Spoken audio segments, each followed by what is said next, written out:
नमस्कार दोस्तों। Shalom shalom. तो आप सभी को आशीष दे। और जैसे कि हम जानते हैं कि ये जो हमारा सप्ताह है, ये पवित्र सप्ताह जिसे हम होली वीक बोलते हैं, चल रहा है। और कल पाम संडे था और आप सब लोग चर्च में गए होंगे। विश्वास करता हूं प्रभु ने आप सभी को बहुत आशीष दी होगी, वचनों से मामूर किया होगा। और आज उसी रीति को आगे बढ़ाते हुए हम लोग थोड़ा सा और आगे बढ़ेंगे। और आज पवित्र सोमवार के दिन जो घटना घटी थी, जब यीशु मसीह थे यहाँ पे, और हम देख रहे हैं उनके जीवन के आखिरी सप्ताह को, उन्होंने क्रूस पे जाने के बाद और उसके बाद ईस्टर तक जब वो दोबारा जीवित हो जाते हैं, क्या क्या घटनाएं घटी थी। तो उसी में एक भाग है आज मंडे का, सोमवार का, जिसे पवित्र सोमवार बोलते हैं। और इस सोमवार में जो घटनाएं घटी थी, दो महत्वपूर्ण घटनाएं घटी थी। और वो एक थी अंजीर के पेड़ वाली, और दूसरी जो थी वो थी मंदिर को साफ करने वाली। तो आइए हम समय न गवाते हुए इस ओर बढ़ेंगे और वचनों को देखेंगे। और अगर आपके पास बाइबल है तो आप जरूर खोलिए। और साथ ही मैं आपसे निवेदन करना चाहूंगा कि ये पूरे सप्ताह हम इसको स्टडी को कंटिन्यू रखेंगे। आज मंडे, ट्यूसडे, वेडनेसडे, थर्सडे, फिर फ्राइडे, और उसके बाद शनिवार, और उसके बाद संडे, ईस्टर पे हम इसे खत्म करेंगे। तो आप लोग जरूर मेरे साथ बने रहें। अगर आपने अभी तक चैनल को सब्सक्राइब नहीं किया है तो सब्सक्राइब कर लें, ताकि जो भी वीडियो बने वो आपको पता हो। और उसे लाइक करें। और अगर आपकी कोई प्रार्थना के विषय हैं, और या आप चाहते हैं कि हम किसी विशेष बात पे आपसे बात करें बाइबल के द्वारा, तो उसको कमेंट में जरूर शेयर करें, ताकि हम उसके हिसाब से वीडियो बना सकें। और अपनी प्रार्थना का विषय आप मुझसे साझा कर सकते हैं, कि हम अपनी रोज की प्रार्थनाओं में उन्हें याद रखें। तो मेरे प्रियो, मरकुस की किताब बुक ऑफ मार्क चैप्टर 11 और वर्ड 12 से पढ़ेंगे हम, वर्स 12 से 11वां अध्याय उसकी 12वीं आयत से, जहां पे इस प्रकार से लिखा है। दूसरे दिन जब वह बैतनिया से निकले तो उसको भूख लगी। वह दूर से अंजीर का एक हरा पेड़ देखकर निकट गया कि क्या जाने उसमें कुछ पाए, पर पत्तों को छोड़ कुछ ना पाया, क्योंकि फल का समय ना था। इस पर उसने उससे कहा, अब से कोई तेरा फल कभी ना खाए। और उसके चेले सुन रहे थे।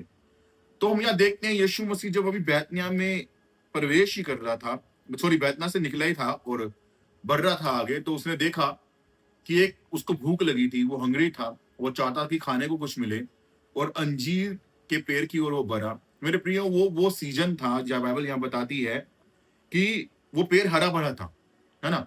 और हरा भरा था तो यीशु उसकी ओर बढ़ा, क्योंकि यीशु को लगा कि ये एक हरा भरा पेड़ है, और जब इसमें पत्तियां जो है वो हरी भरी हैं, तो इसमें फल भी होगा। और वो उनके पास गया, पर बाइबल बताती है कि उसके पत्तों को छोड़ उसे कुछ ना मिला, क्योंकि फल का समय नहीं था। उस समय फल का नहीं था, वो समय फल का नहीं था। ठीक है। और आगे लिखा है कि उसने उसको श्राप दिया कि तेरे फल कोई कभी ना खाए। इसके बाद क्या हुआ, ये हम तब पढ़ेंगे जब वो वापस जाएंगे। उससे पहले की घटना अगर हम पढ़ते हैं, इसके बाद जो हुआ, जो मरकुस ने जो वृत्तांत दिया है इसके अंदर जो लिखा है, उसके अनुसार वो मंदिर में गया, यरूशलेम में गया, और फिर मंदिर में गया। और मंदिर में उसने क्या देखा, मंदिर में उसने देखा कि जो व्यापारी हैं, जो सराफ हैं, जो करेंसी चेंज करते हैं, जो कबूतर बेचते हैं, बकरियां बेचते हैं, भेड़े मेढ़े बेचते हैं, वो सब वहां अपना व्यापार कर रहे थे। यहाँ इस प्रकार से लिखा है, 15वीं आयत से हम लोग पढ़ेंगे। फिर वह यरूशलेम में आए और वह मंदिर में गया, और वहां जो लेन देन कर रहे थे उन्हें बाहर निकालने लगा, और सराफों के पीड़े और कबूतर बेचने वालों की चौकियां उलट दी, और मंदिर में से किसी को बर्तन लेकर आने जाने ना दिया। और उपदेश करके उनसे कहा, क्या यह नहीं लिखा है कि मेरा घर सब जातियों के लिए प्रार्थना का घर कहलाएगा, पर तुमने इसे डाकुओं की खो बना दिए।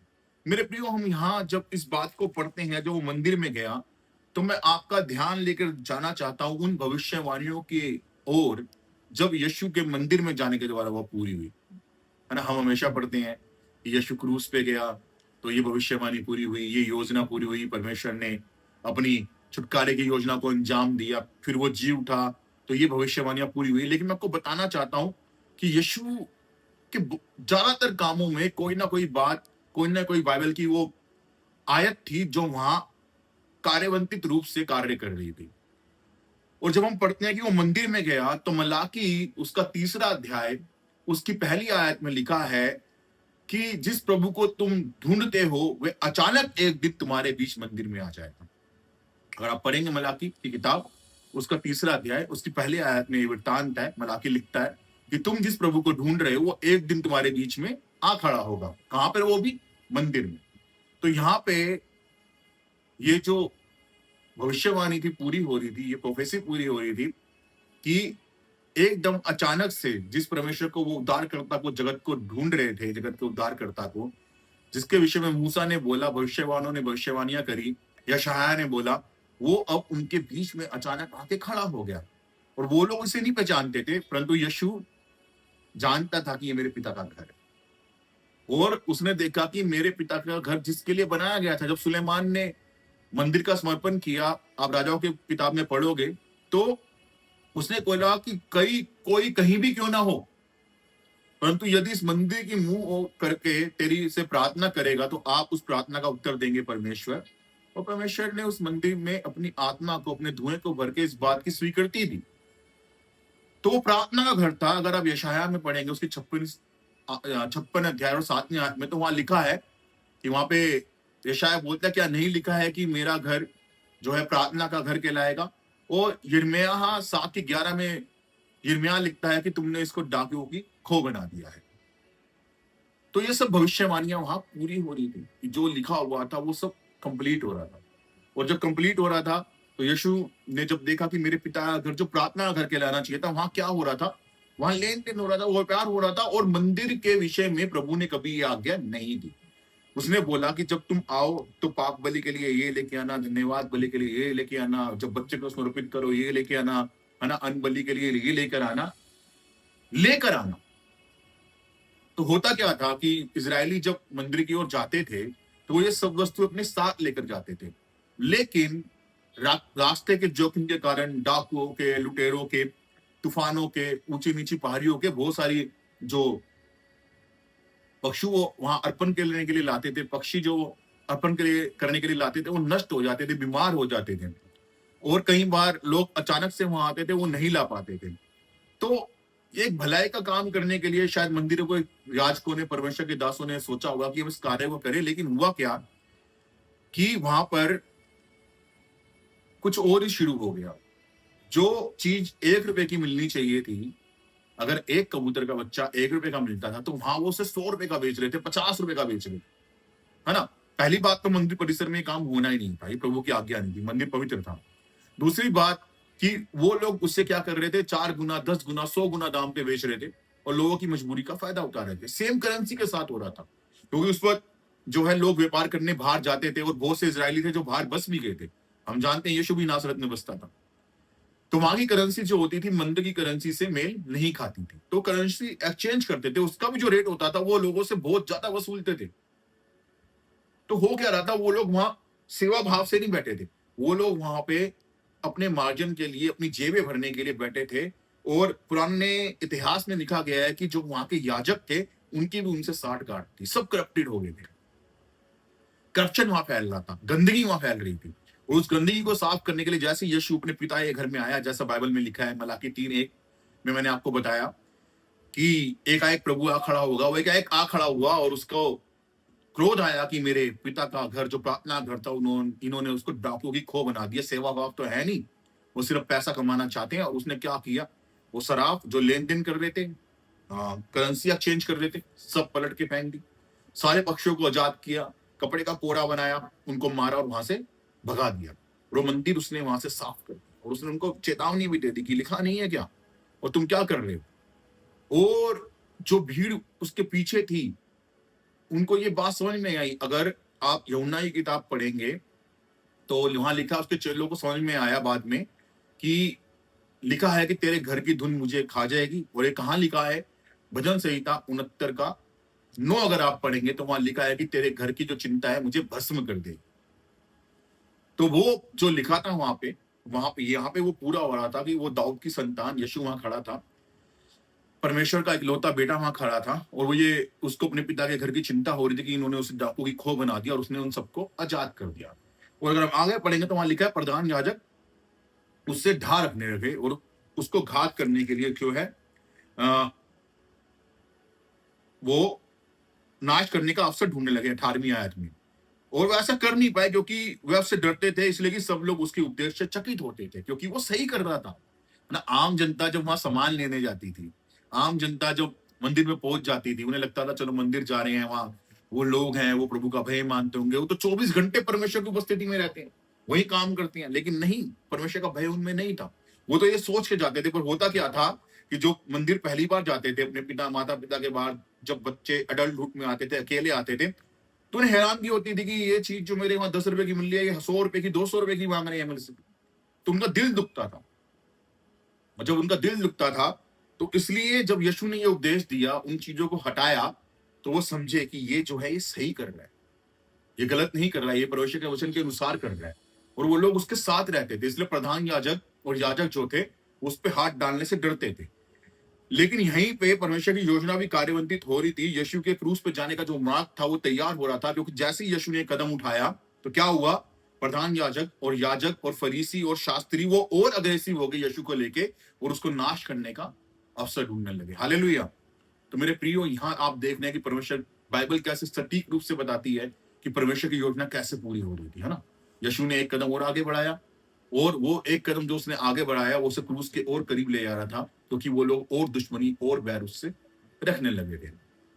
तो आज जब हम मंदिर के इस वृत्तांत को पढ़ते हैं, तो परमेश्वर हमें याद दिलाता है कि जैसे यीशु को अपने पिता के घर के अंदर पसंद नहीं आया, कुछ भी ऐसा जो वचन के अनुसार नहीं था, वो लेन देन जो परमेश्वर नहीं चाहता था करे, वो अंधेर जो लोग अपने ही लोगों पे कर रहे थे, उसे पसंद नहीं आया। वही चीज आज परमेश्वर इस मंदिर में भी देखना चाहता है। क्योंकि 3:16 कुरिन्थियों में लिखा है कि क्या तुम नहीं जानते तुम परमेश्वर का मंदिर हो, मैं और आप परमेश्वर का मंदिर है। आज ये वचन हमें इस बात के लिए कचोटता है, बोलता है कि जैसे हम परमेश्वर के मंदिर, हमें भी अपने आप को साफ करने की जरूरत है। अगर वो लेन देन हमारे भीतर से हो रहा है, वो अंधेर हमारे तरफ से हो रहा है कि अपने लोगों को पीस रहे हैं हम, और उन लोगों से अन्याय करके वसूल रहे हैं हम, गलत दिशा में उनको मोड़ रहे हैं हम, गलत रास्ते पे खुद चल रहे उनको चला रहे हैं हम, तो परमेश्वर चाहता है कि आज वो गंदगी दूर कर दो, तभी ये मंदिर साफ होगा, प्रभु यीशु इसमें आएंगे। अगर नहीं तो पौलुस लिखता रोमन किताब में कि पवित्रता का अपवित्रता से क्या मेल। सो हमें जानने की जरूरत है कि अपने मन के मंदिर को, अपने इस मंदिर को हमें साफ करने की जरूरत है कि यीशु वहां आए। क्योंकि यीशु अगर आगे साफ करेगा तो बहुत तकलीफ होगी, जैसे उनको ही है ना, सारे पक्षी भगा दिए, कोड़े भी पड़े, पैसे भी उठा के फेंक दिए। क्योंकि मेरे यकीन मानिए प्रियो, अगर परमेश्वर से आप प्रेम रखते हैं और आप गलती में अनजाने में भी इन चीजों को कर रहे हैं, परमेश्वर प्रेम के बदले प्रेम रखेगा और उन चीजों को आपके जीवन से फिर वो उठा के बाहर फेंक देगा, अगर आप नहीं पहनेंगे। क्योंकि वो जिनसे प्रेम रखता है उन पे उसकी दया कभी भी मिटती नहीं है। उसके बाद फिर हम दोबारा उस अंजीर के पेड़ के ऊपर आते हैं। यहाँ लिखा है कि एक उस दिन उन्होंने जब उसको श्राप दिया, उस दिन वो घटना घट गई, है ना। लेकिन जब सुबह वो वापस जा रहे थे, और मरकुस यहाँ लिखता है सुबह, लेकिन मती लिखता है कि उसी वक्त वो पेड़ सूख गया, और पतरस को यह बात समझ में आई, और उसने उससे कहा, हे रब्बी देख, यह अंजीर का पेड़ जिसे तूने श्राप दिया था सूख गया है। मेरे प्रियो, उसके बाद यीशु से विश्वास के बारे में बोलता है, और वो कहता है, मैं तुमसे सच कहता हूं, जो कोई इस पहाड़ से कहे तू उखड़ जा और समुद्र में जा पर, और अपने मन में संदेह ना करे, वरन प्रतीति करे कि जो कहता हूं वह हो जाएगा, तो उसके लिए वही होगा। और फिर वो बोलते हैं कि प्रार्थना में जो तुम मांगो प्रतीति करो और तुम्हारे लिए वैसा ही हो जाएगा। लेकिन यहाँ दो बातें हैं जो वचन बोलते हैं। पहली बात जो हमने पढ़ी 12, 13 और 14वीं आयत में, कि वचन वहां बोलता है कि फल का समय ही नहीं था, फल का समय ही नहीं था, परंतु वो पेड़ हरा भरा था।